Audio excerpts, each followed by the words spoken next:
Bonjour à tous.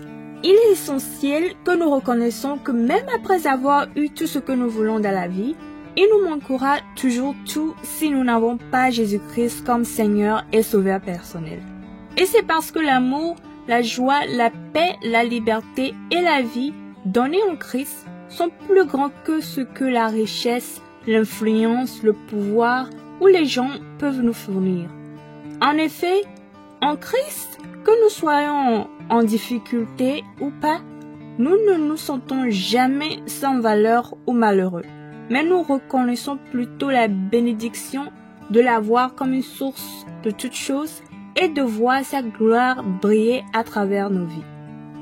Cependant, cet épanouissement que nous avons en Christ est ce qui suscite la colère de Satan, l'incitant à nous tendre constamment des pièges. Mais si nous acceptons de demeurer dans le Seigneur Jésus, qui a tout triomphé, nous triompherons aussi de tous les pièges du diable. Comme nous l'avons vu précédemment, Satan a été honni lorsqu'il a tendu le piège de la nourriture au Seigneur Jésus. Suivant cela, il a été humilié lorsqu'il a tenté de tromper le Seigneur pour qu'il devienne présomptueux et agisse contre la vraie parole de Dieu. Mais, au lieu d'abandonner après 2 pièges ratés, il a pris tout son courage pour tendre un 3e piège. Aujourd'hui, nous allons découvrir le 3e piège qui est le piège de la convoitise. Alors, sans plus attendre, allons-y. Allons dans la Bible, dans le livre de Matthieu, le 4e chapitre, du 8e au 10e verset, qui se lit comme suit.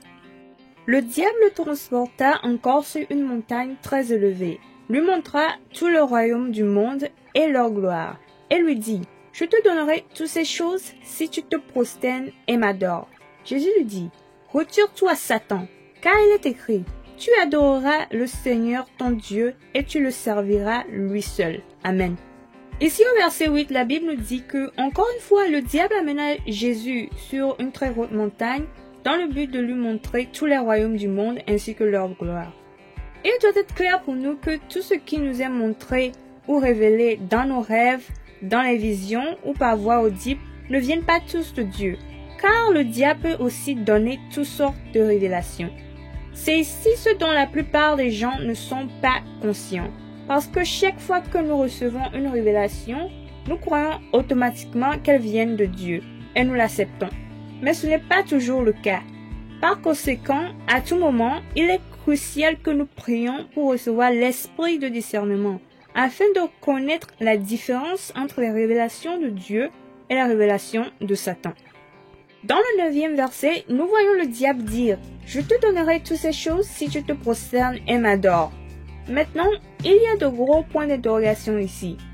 Pourquoi et comment Satan a-t-il obtenu toutes ces choses? Car en aucun moment dans la Bible, il n'est mentionné que Dieu lui a donné toutes ces choses. Eh bien, la réponse est simple.